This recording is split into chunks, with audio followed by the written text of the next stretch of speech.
ভূমিকম্প শব্দটা শুনলে আমাদের মনে জেগে ওঠে অজানা আতঙ্ক।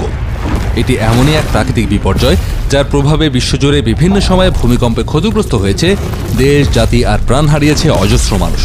সাম্প্রতিক সময়ে বাংলাদেশেও বড়সড় একটি ভূমিকম্পের সম্ভাবনা নিয়ে আলোচনা হচ্ছে। ঠিক কেন ভূমিকম্প হয়, ভূমিকম্প কখন হবে আগে থেকে তা কি জানা যায়? আমাদের করণীয় বা কী? আমাদের আজকের আলোচনা এসব নিয়ে। আমাদের ভূত্বকের সবচাইতে উপরের স্তরে রয়েছে অশ্বমণ্ডল, যা বেশ কয়েকটি টুকরোয় বিভক্ত।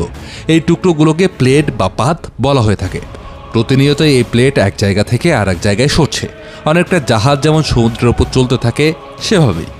তবে প্লেটের ভূত্বকের নিচের দিক প্রদক্ষিণ করার ধরন ভিন্ন। দুটি প্লেটের মাঝের সীমানাকে ফাটল রেখা বলে। প্লেটগুলো প্রতিনিয়ত সরতে থাকার ফলে ফাটল রেখার একটার উপর আরেকটা উঠে যাওয়ার জন্য এক ধরনের চাপ তৈরি হয়। প্লেট যেহেতু চলতেই থাকে, ফলে এই চাপ ক্রমশ বাড়তে থাকে। এই প্রক্রিয়ায় একসময় তা শিলার ধারণ ক্ষমতার বাইরে চলে যায়, আর সেই সময় শিলাগুলো ভেঙে যায়।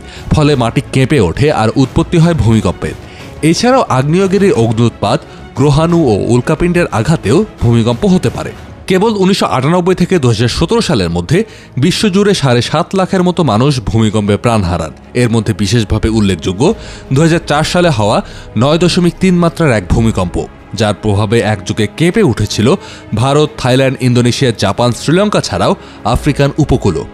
এই স্কেলে না হলেও নিকট ভবিষ্যতে বাংলাদেশে বড় ধরনের ভূমিকম্প হতে পারে বলে সতর্ক করছেন ভূতত্ত্ববিদরা। 2023 সালে বাংলাদেশ ও এর আশেপাশে মোট 31টি ভূমিকম্প সংঘটিত হয়েছে। বাংলাদেশকে ঘিরে আছে ভারত, মিয়ানমার এবং ইউরেশিয়ান প্লেট, যা পৃথিবীর অন্যতম ভূমিকম্প বলয়ের একটি। বিজ্ঞানীদের মতে ভূমিকম্প প্রবণ অঞ্চল হিসেবে চিহ্নিত হলেও যেসব অঞ্চলে গত 100 বছরের মধ্যে ভূমিকম্প হয়নি, সেখানে বড় একটি ভূমিকম্পের সম্ভাবনা অনেক বেশি। চলতি বছরের শুরুতে 7.8 মাত্রার ভূমিকম্প হয় তুরস্ক ও সিরিয়ার সীমান্তে। এরপর সেপ্টেম্বর মাসে মরক্কোতে 6.8 মাত্রার একটি শক্তিশালী ভূমিকম্প আঘাত হানে। বিধ্বংসী ওই ভূমিকম্পগুলোতে মারা যান হাজার হাজার মানুষ, আর আশ্রয়হীন হয়ে পড়েন অসংখ্য মানুষ। কোনো রকম সতর্কতা ছাড়াই এই ভূমিকম্পগুলো আঘাত হেনেছিল। প্রশ্নটা তাই এসেই যায়, বিজ্ঞানের বৈপ্লবিক উন্নতির এই যুগে এসেও কেন আগে থেকে ভূমিকম্পের আগাম ঘোষণা দেওয়া যায় না?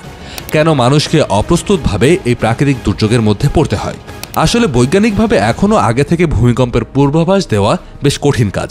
60 বছরেরও বেশি সময় ধরে ভূতত্ত্ববিদরা ভূমিকম্পের আগাম বার্তা বের করার চেষ্টা করে যাচ্ছেন, কিন্তু খুব একটা ফলপ্রসূ হয়নি। যুক্তরাষ্ট্রের এক ভূতাত্ত্বিক জরিপ অনুসারে এখন পর্যন্ত শতভাগ নিশ্চিতভাবে কেউই ভূমিকম্পের পূর্বাভাস দিতে পারেনি।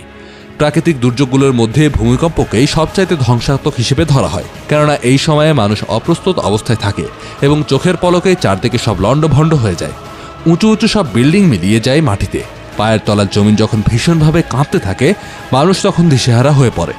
যেহেতু আগে থেকে নির্ভুলভাবে ভূমিকম্পের ব্যাপারে জানা অসম্ভব, তাই যথাযথ সতর্কতা অবলম্বনই একমাত্র ভরসা। যেমন ভূমিকম্প যে কোনো সময়ই হতে পারে, এই ব্যাপারে আমাদের সর্বদা সজাগ দৃষ্টি রাখতে হবে। একদিনে যদি বারবার মৃদু ভূমিকম্প হয়, তাহলে কিছু সময়ের জন্য নিরাপদ গন্তব্যে অবস্থান করাই শ্রেয়, কারণ এরকম ভূমিকম্পের পরে মাঝারি বা শক্তিশালী ভূমিকম্প আঘাত হানতে পারে। ভূমিকম্পের সময় সিঁড়ি, লিফট বা এসকেলেটরে অবস্থান না করার ঘোষণা দিয়েছেন ভূমিকম্প বিশেষজ্ঞরা। ভূমিকম্পের সময় টেবিল, লোহার বা কাঠের শক্তিশালী খাট থাকলে সেটার নিচে অবস্থান করাটা নিরাপদ। এছাড়াও রয়েছে আরও বেশ কিছু নির্দেশনা, যা নিয়ে প্রচারণা করা হয়ে থাকে নানাভাবে।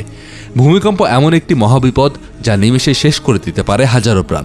তাই খুব শীঘ্রই বাংলাদেশের শক্তিশালী একটি ভূমিকম্প হোক আর না হোক, আমাদের সবারই যথাযথ সতর্কতা মেনে চলতেই হবে, যাতে কমিয়ে আনা যায় সম্ভাব্য ভূমিকম্পের ক্ষতির মাত্রা।